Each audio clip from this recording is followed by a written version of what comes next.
Thanks, listeners. You're joining us for another exciting edition of Elko Live, our weekday radio show featuring community news. And as we do monthly, we're catching up and getting ready to go outdoors with Nevada Department of Wildlife. Conservation educator Julie Gabrielson is joining us in studio today, and she has brought Nicole Hamblin alongside, and Nicole's going to give us an update on some cool programs. Welcome, Julie. Thank you. How are you today? Absolutely wonderful. This is a fun time of year. We're in that transition time, and there's still plenty of fall activities. The leaves have been gorgeous, and soon there'll be snow. Yes, and it's probably right around the corner, and I don't want to say that too loud.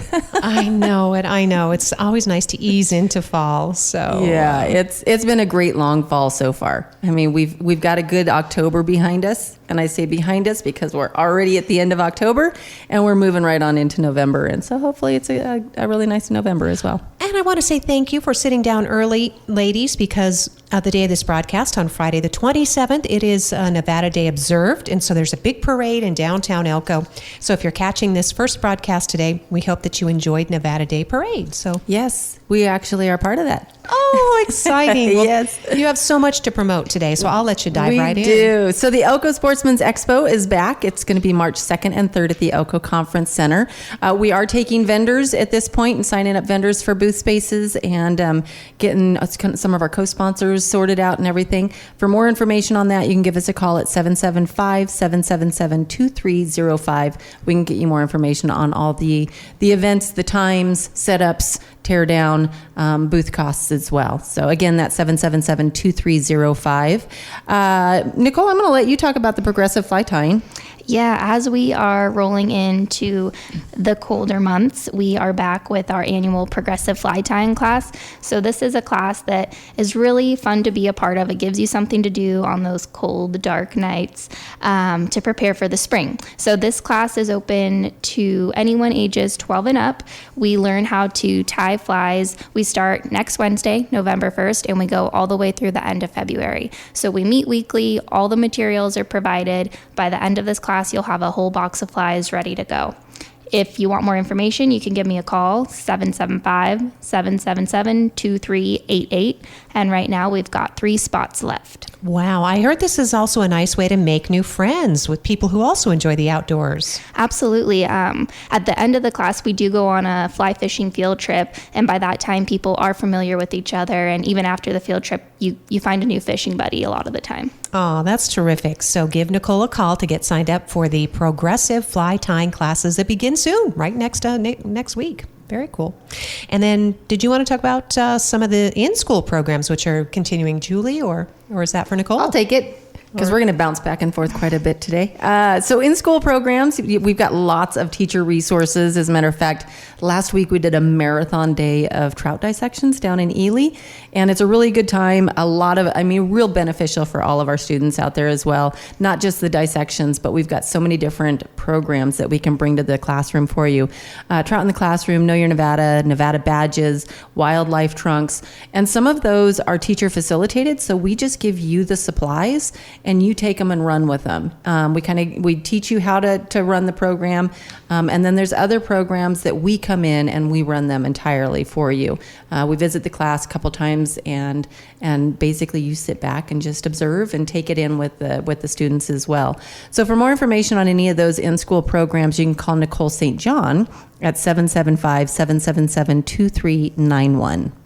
And just like the progressive fly tying that Nicole Hamblin was describing, the materials and equipment provided, that's a huge resource in itself. Absolutely. And most of our programs are that way. We provide all of the equipment necessary. All right. So there's where some of your fees go, right into wildlife education and preserving the resource and encouraging the sport. Absolutely. Yes, yeah. Absolutely. So volunteers are needed, right, ladies? Yes. Now it's time that we ask for your help. We have 2 bitterbrush seedling plantings coming up here in November. So this is a joint effort between NDOW and the U.S. Forest Service. And what we're trying to do is habitat restoration of crucial mule deer habitat after some recent wildfires. So there's going to be 2 planting days. The first planting day is for the Wildcat Fire. That was the 2022 Wildcat Fire out of Wells. That will be Friday, November 3rd. We will be planting from 10 a.m., wrap up by 3 p.m., and this is in the Area 7 corridor out of Wells. The second planting is called the Corta Fire Planting, and that one is on Saturday, November 4th. This one is Area 10, so we're actually planting right there on Harrison Pass, so a little bit closer for our Elko folks. And that's same kind of deal. That'll be 9 a.m. to 3 p.m. If you want more information, you can contact me. I can send you all the info, the maps, the driving directions, all the good stuff. That's 775-777-2388. And another good thing about that, if you do join us, thankfully the Mule Deer Foundation has donated lunches for both days, so you'll get a little treat. You're always well fed, I noticed, when you're with an NDOW crew. We work hard out there. You got to feed them. Yeah, definitely. So again, get those RSVPs in, get more information directly from our participants on Elko Live today with Julie Gabrielson and Nicole Hamblin from Nevada Department of Wildlife. So on the topic of game, Julie, is that something you want to talk about? Sure, Okay. absolutely. Yeah, chronic wasting disease management. CWD is a fatal disease of deer, elk, moose, and others, and that's caused by a misfolded protein or prion. Nevada remains free of it. We are CWD free in Nevada, but it is present in neighboring states. So we're doing our due diligence to stay on top of it and get as many samples as we possibly can and set some regulations to keep that CWD from coming into the state. State law does dictate that Nevada hunters that hunt out of state, they're not allowed to bring in any portions of the spine or the brain matter from their game coming in from another state. So as part of our due diligence with our check stations and our CWD checks in general, our final check station is scheduled for this weekend. That's 8 a.m. to 6 p.m. There's 3 different options. One is the Ely Love Station. One's at the Austin Junction, which is at SR 305 and US 50. And then the last one is at the westbound I-80 at Biawawi. So the way that works is you bring your game by, if you filled your tag and you're bringing your harvest home, stop by one of these check stations. The biologists that are waiting there, they will do all of the work for you. It doesn't affect the meat and it doesn't affect your antlers. So you still get to take home all of your edible portions and everything. They just need a small component out of the brain stem and the brain itself. So that's one of the easy ways to do it if you're out and about this weekend and you can stop by one of those check stations, and those are both Saturday and Sunday. The other option is a self-sampling option. We did send out an email offering this, but you can always call an office and get some more information on it if you missed the email. But they'll basically send out a sampling kit to you. It's going to include all the information that you need, including a QR code that takes you to a volunteer link that helps you to receive the kit and then has a video describing the process of how to go through the whole collection. As part of that, you're going to return everything to us. You got to keep it cool. We do need that to be kept cool. They can be mailed back to the office that's listed on the instructions. But then there's also several offices have coolers stationed out front of the offices. So even if you stop by after hours, you can drop your sample in that cooler and leave it for us to pick up the next day. The third option is that hunters can bring their deer or elk into any of the field offices to be sampled right there in the office. The only thing with that is that you need to call ahead and make sure that we've got a biologist available or somebody available that knows how to do the sampling. All right. So super easy way, but very important process. So don't neglect this. It's not about, oversight. It's about getting necessary information. Absolutely. The more samples we get, the more knowledge we get, and the bigger we get on all of those samples. So it allows us just that bigger sampling pool to pull all of the information from. So Julie, are we wrapping up big game hunting season pretty much? No, there's still probably 2.5, 3 months left. Okay. I think we've got some cow tags that go into January, if I remember correctly. So big game season is still open for a while. So that's why those other 2 options on the collections, the sample collections, are really important on getting your own sampling kit or bringing it into a field office. Because even though our check stations are done at the end of this weekend, we still want those samples. So please bring those samples into us and use one of those 2 other options to do so. Okay, remember it is deer, elk, and moose that need to be sampled. It is, but we don't have moose hunts months in Nevada, so it is only deer and elk. And if you're bringing something in from out of state, no brain or spine is allowed. So there shouldn't be any sampling being done of out of state harvests being brought back in, because the critical elements of that spine and the brain are no longer there. Mm-hmm. So very good. Thank you for the reminder, Julie. It's important, those distinctions.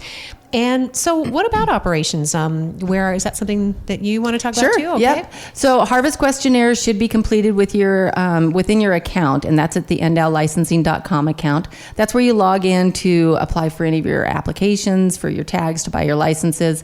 So log in there, look in for return cards and surveys, and then complete the pending survey. Now that's to be done if you've had a big game tag in Nevada for the 2023 season. Even if you didn't fill a tag, we still need you to go in and complete that survey. Return tag forms can be downloaded at NDOWlicensing.com or at the NDOW office. You can mail the form back to the address listed on it, or you can drop it off at one of the NDOW offices as well. And they can help complete the whole process there at the office if you need be. Again, also duplicate tags. You can fill out the form and pay $10 for a reprint at the office, but that does need to be done at the office, and you have to bring your driver's license for it.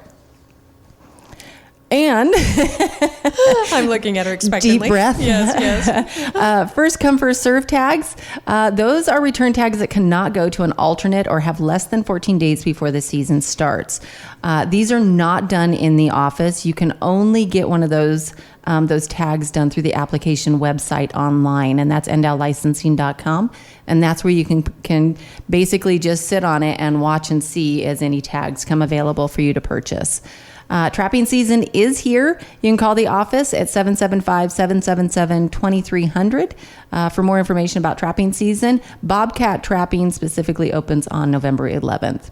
All right. So that's an important part of rural. And if you have questions, because sometimes we have that urban interface issue, right? People with dogs and people walking trails and come across traps, that kind of thing. You could just call NDOW, right? Absolutely. There's somebody there. I'm not overly versed on trapping and all of the regulations that go along with that. So some of us have to go and kind of find and dig in a little bit to get some of the information that you need. But then there's others that are very familiar with it. And so between us, we can get you all of the information that you need. Yep. We just want to emphasize that help is just a phone call away with Nevada Department of Wildlife. And so chukar hunting is on. Chukar is on. Yes, it is chukar season. And I've been seeing all kinds of great posts of, filled limits, which is not something I'm usually lucky to do. I spend a lot more money on ammo. And dog food for a lazy dog, right? Yeah, probably. Okay. So, but if you need your hunting license, stop by the office. We can get you taken care of. You can also get your hunting license on NDOWlicensing.com on your account there as well. Mountain lion tags can be purchased online or in the office. Just remember that you have to have your tag in possession while you're hunting for that mountain lion.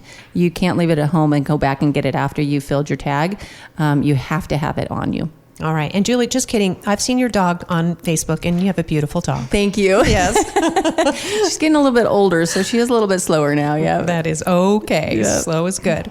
So very cool. That leads us into law enforcement for people who are still out there and in the field and, even kind of checking things out, right? Even if you're hiking or just recreating otherwise, you can, follow these rules, respect private property, and report suspicious activity. Absolutely. And one of the big things that you can do is you can call our Operation Game Thief phone number, which is 800-992-3030, or you can download the NDOW Tip app onto your phone. That can be downloaded at any time. Never approach people in the field is the biggest thing. Either the Tip app or the OGT phone number, you can call and you can make any reports that you might have seen something that was a little suspicious, and you can even do it anonymously if that's what you'd prefer. They will follow up on anything that you send into them, and then they'll take care of the situation depending on what their findings are in the investigation. But again, never approach people in the field. You just never know what situation you might be walking into. Some other things to keep in mind when you're out there is be sure, especially for our hunters right now, be sure of your target and its surroundings. Every year we have multiple reported wrong physical characteristics in their harvests. So that's really just not knowing what they're hunting. They shoot an elk thinking that it's a deer or vice versa. So really be aware of what your target is before you pull the trigger. Some of the increased violations that we're seeing this year is not punching their tag, as well as the loaded firearm in a vehicle. The loaded firearm in a vehicle, that regulation is really just for your own personal safety. Accidents happen, and it's even easier if you've got a loaded firearm in your vehicle. All right. And things like having the wrong tags on the wrong gender of animal. Well, you noticed that was included in here. The unfortunately. the mischaracteristics. Part of Yeah, that, I mean, okay. it could be they had a doe tag or a cow tag, and they took the male of the species. They took a bull or a buck, or vice versa.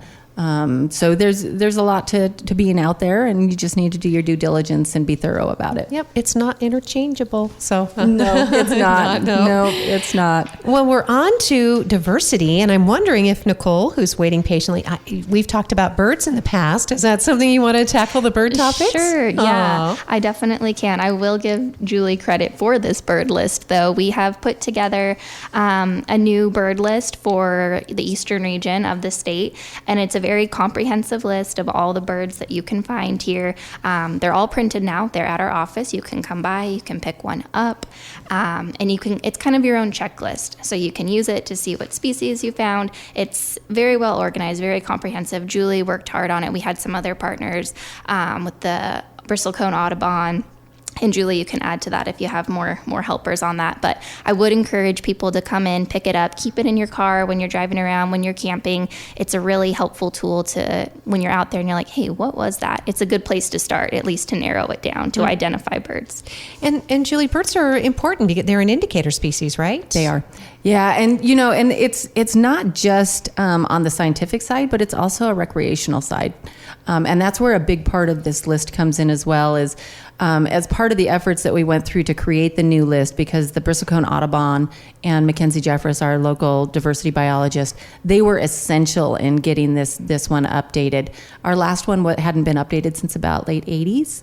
So it has new species in it. It has some species that were removed from it because they were just like a mishap or, somebody, just a wrong information type of a thing in the old list. So there are lots of updates to it as well. I did the easy part. I did the bulk of the formatting and some of the design, and then had somebody over in Reno help me out and finish up that. But the bristlecone Audubon and Lois Ports and her group, as well as Mackenzie, they really put a lot of work in to make sure that all of the species on there are up to date, current, and verified. Well, that's fantastic. That's a great tool. And I love how, Nicole, you suggest, keep it in the glove box because it's fun for the family if you're taking a road trip across Nevada and you get across some of those lonely stretches and here comes a big bird swooping, or sometimes they fly along the car. It feels like they're flying with you. Really cool. You pull that out and check it out. Yeah. Absolutely. Yeah. And it's color. So before it neat. was not color. So we've got some really nice pictures and photos that have been submitted to us from the bristlecone group. And so we've really brought it in. There's different columns that they can follow along to see if they're, residential or if they're seasonal or what type of season that we might see them in, and what kind of habitat that we might find them in as well. And they're free? They're free. They're free. They're free. Aw, free at the office at NDOW. And kids love that stuff too. That's a really fun family activity, bird watching. So It is. Cool. It absolutely is. So now we're on to talking about another favorite aspect of the outdoors and the beautiful Great Basin landscape. Even if you're not a hunter, we all can appreciate habitat, Julie, for sure. We have got so much beautiful country out there for us to enjoy. And so as our habitat division, they're just busy year round on the different projects that they have. Some of their current ones, Gilbert Creek Spring Restoration Project is nearly complete, and that's located in southern Lander County. What that consisted of was 3 critical springs and riparian areas that had been protected using pipe rail from horse overutilization on high-value sage grouse and mule deer riparian habitat. This project was done in cooperation with Lander County. Additionally, work is slated to begin in November on Bald Mountain south of Crescent Valley to thin up about 1,300 acres of PJ encroachment, and that's in high-value sage-grouse and mule deer habitat as well. It's been a multi-year project in cooperation with Battle Mountain BLM, Lander County, and NGM, with several thousands of acres already having been thinned. About 1,300 acres was aerially sprayed, and cheatgrass control in Fire Creek, which is also located in Lander County.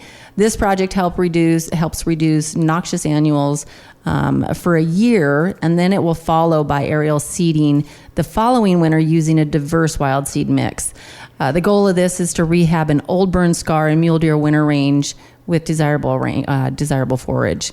This project was also done in cooperation with Battle Mountain BLM and us. Nice. And then we've also got, let's do a little, another little shout out on the seedling projects. Plug. You can never advertise volunteer events too much. So the volunteer project I talked about earlier, the Bitterbrush Seedling Project, this is a volunteer project for our Habitat Division. So our Habitat biologists are leading this, and that's just a reminder. We have 2 events coming up. Friday, November 3rd, that'll be the Wildcat Fire planting out of the Area 7 corridor for mule deer habitat, and Saturday, November 4th for the Corda Fire planting, and that'll be Area 10 just there on Harrison Pass. And I didn't stress before, but this is absolutely a family-friendly project. Bring the kids, bring the neighbors, bring the friends. We have plenty of seedlings to plant. We just need your help getting them in the ground before winter comes. That's the big thing. We need to get this done as soon as possible. So you can have small hands, you can have large hands, you can have old hands, whatever you need. Absolutely. Yep. And the survival rate of the seedlings, it increases so much more when we do it in the fall as to when we do it in the spring, because we're letting those tap roots start to get established with the winter precip that comes through. That we're all crossing our fingers for. And Nicole, do you want registrants to maybe call in advance, get signed up with you? Yes, absolutely. Like I said, lunch is provided, so an RSVP is much appreciated. So we make sure we have enough food out there for all of our hard workers. So if you want more information and to RSVP, just give me a call, 775-777-2388. All right, we'll send them your way. Nicole Hamblin with Nevada Department of Wildlife. Another important topic is we're still fishing, right? Fall fishing is on. Yes, we are. I'll take this one, Julie. It's all yours. We are still fishing. Fall fishing is great, actually. It's one of the best seasons to be fishing, especially with this nice long fall like we were talking about. We haven't been snowed out or iced out or anything like that. So our fisheries division and our hatchery have been working very hard to finish up all those fall stockings, so there's plenty of fish to catch. With that being said, Dry Creek Reservoir was stocked for the first time in over 3 years, so that's always fun and exciting for people to get back out to a place maybe they haven't been in a while. Where is that? Do you know? It's on the other side of Wilson Reservoir. Oh, Yeah. it's way out there. It's way out there. It's a And journey. It is. I mean, Wilson in itself is a journey, and then it's a little bit further than that. And I've always enjoyed Dry Creek. It's been a few years since I've been out there, but it's a great fishing hole as well. So Dry Creek no longer, the reservoir is stocked. And for people looking for solitude, that might just be the ticket. Definitely. And I'll do another plug here for our boaters who are out there fishing. This is always a hot topic, but just a reminder, we are always trying to prevent aquatic invasive species. So we have the clean, drain, dry practice. That's something to remember as you're traveling from water to water. Do your due diligence, clean your boat, drain your boat completely, take those plugs out and let it dry. There recently were quagga mussels found in the Snake River in Idaho, and Idaho's done a great job to do all these preventative measures for their AIS, but this detection did happen, and we are not that far from the Snake River. So now that has occurred, it's just another reminder that they could be closer to us, and that's not anything we want to deal with here. Yeah, quagga mussels are a serious invasive, and they cause problems with not only the natural species in these reservoirs and any place we have water, but they can get into municipal water systems too. They can, and they're just incredibly hard to control. And that it's not just quagga mussels. In Tahoe we have the mud snails. There's many kinds of aquatic invasive species, and that's why we just want to remind you: clean, drain, dry, do your best, because we can't do it alone. We all have to do our part. All right. Thanks, Nicole. And then there's a really cool website, right, where people can get all excited about fishing. Species of fish, where to fish, what to find, how to catch. Yeah, it's called Fish NV. So it's a website by NDOW, and it has all of the waters listed. The cool part about it is that you can filter for what you're looking for. So you can filter by county, you can filter by lake or stream, that kind of thing. You can filter by fish, and it's an interactive map, so you can also click on it. You can do a whole bunch of stuff. So it's a really good tool, especially if maybe you're unfamiliar with a certain area or you just want to know more.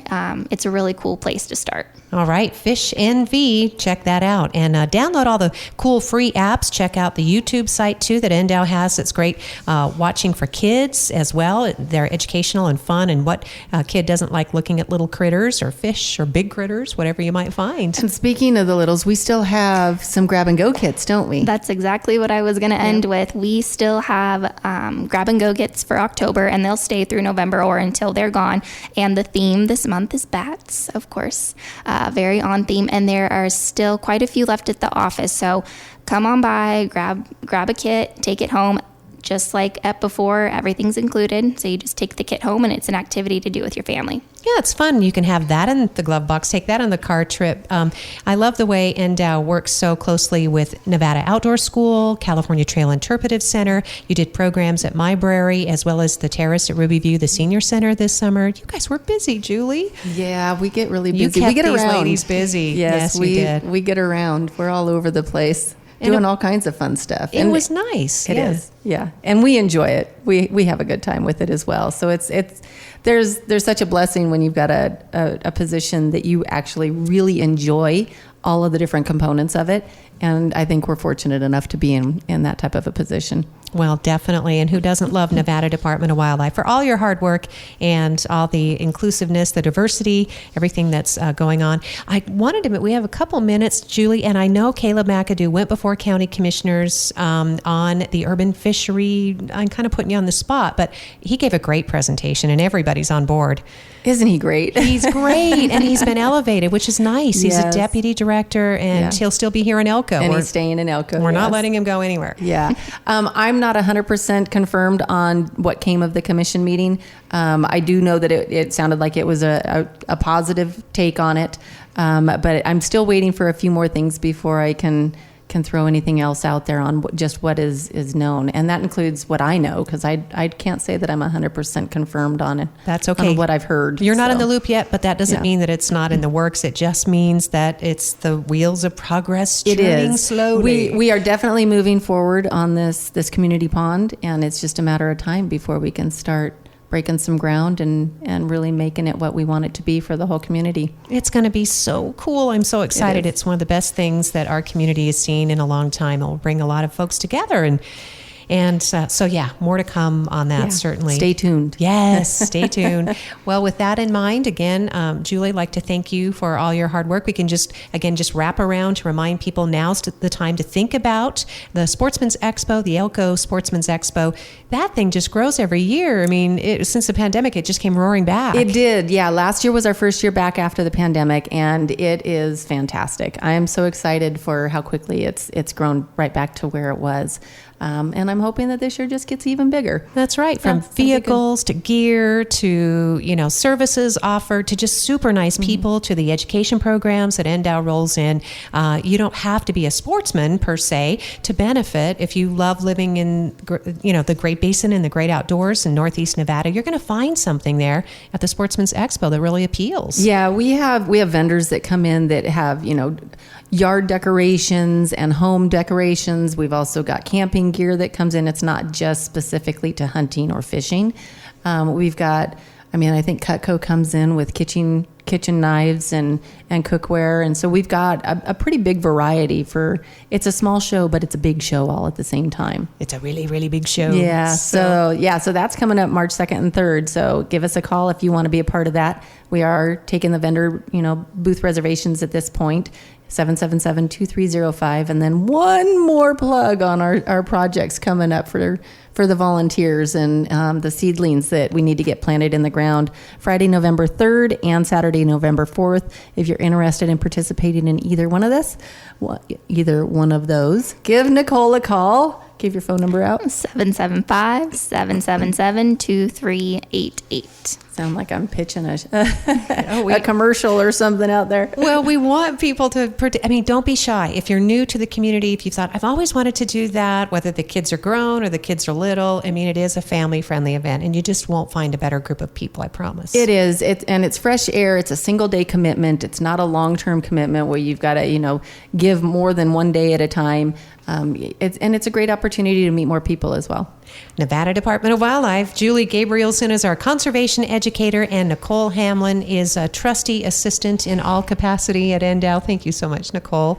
And thank you to your counterpart, of course, with Nicole St. John and the whole team at Nevada Department of Wildlife. We really appreciate listeners, you joining us. Again, happy Nevada Day observed with this Friday holiday, and anyone listening to the program, call or log on to NDOW's website, ndow.org. And thank you again for listening to Elko Live here on KELK.